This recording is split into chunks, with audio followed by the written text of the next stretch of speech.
¿Cómo están, señores estudiantes del octavo año de Educación General Básica? Tenemos la clase de Lengua y Literatura de la semana número 35 con el tema ¿qué es un relato de terror? Con el objetivo de realizar interpretaciones personales en función de los elementos que ofrecen los textos literarios y destacar las características del género al que pertenecen para iniciar la comprensión crítica valorativa de la literatura.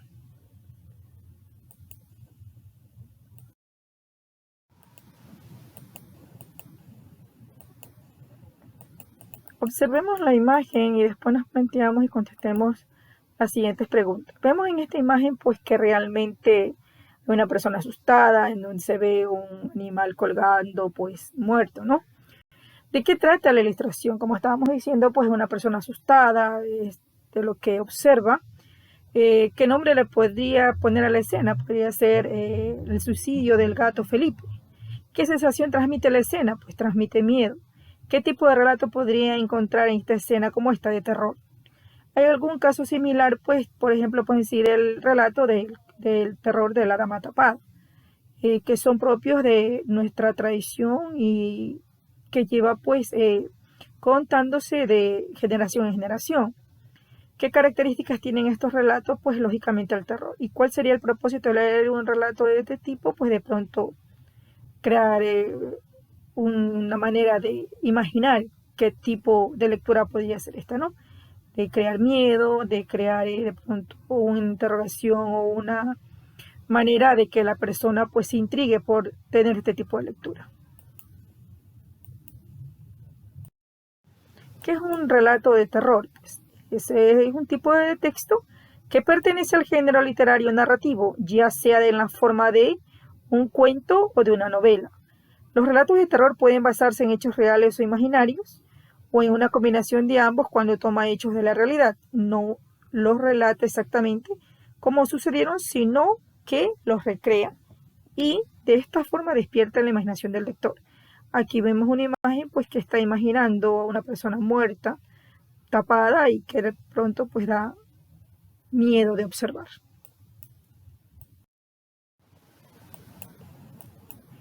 El relato de terror, dice, se diferencia de otro tipo de narraciones por su intención. ¿Cuál es la intención? Provocar miedo en el lector, pues, y angustia a este lector. Al enfrentarse con lo inesperado, lo increíble, lo extraño, lo sobrenatural o lo inseguro. De alguna forma se parece a las pesadillas. Para despertar esas emociones, estos relatos aprovechan los miedos comunes de las personas, por ejemplo, a la muerte, la enfermedad, la oscuridad, lo desconocido, los espíritus, algunos animales como las serpientes y arañas, o a los fenómenos paranormales. También aprovechan elementos culturales como las creencias de seres malignos o sobrenaturales para incluirlos en las narraciones. Aquí vemos pues la imagen que muchas veces se ha dado y se ha comentado pues lo que es el relato de la dama tapada, ¿no?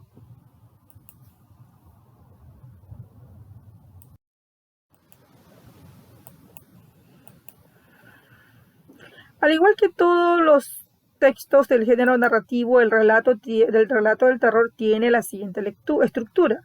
Tenemos el inicio, pues, que presenta una situación donde se dan a conocer los personajes de la historia, la relación que hay entre ellos y el escenario en que se desarrolla el relato. Continuamos con el desarrollo, pues los personajes presentados comienzan a actuar dentro del escenario planteado, las acciones lo dirigen hacia lo que luego será el conflicto del relato. Tenemos el nudo, pues presenta un problema que se resuelve a lo largo de toda la historia. Rompe la situación de equilibrio y se presenta la situación que produce miedo o terror, que desafía a los personajes. Sin este problema, el relato es una simple descripción de acciones y anécdotas. En esta parte aumenta la tensión y el misterio, pues dando suficiente pista para mantener la atención del lector, por supuesto, pero sin develar la totalidad de los hechos. Y tenemos finalmente el desenlace, que es la parte en que el relato se revela el motivo del terror experimentando por el protagonista, ¿no? Que además debe dejar en el lector una impresión de sorpresa y estremecimiento ante lo inesperado.